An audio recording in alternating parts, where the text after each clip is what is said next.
مساء الخير. والله هو كان سيادة الرئيس كان قال ان شاء الله بإذن الله التنمية الشاملة هتتحقق سنة 2063.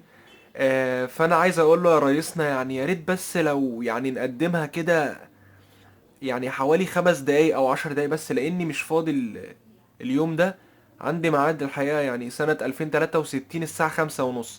فبس لا يعني لو نخليها يعني الساعة 5:30 إلا 5، أو نقدمها ربع ساعة، يبقى شكرا جزيلا يعني. يلا الحمد لله. لا لا لا لا، لو عجبك الفيديو اعمل شير وسبسكرايب ولايك وسيب 5 جنيه في الكومنتات بسرعة.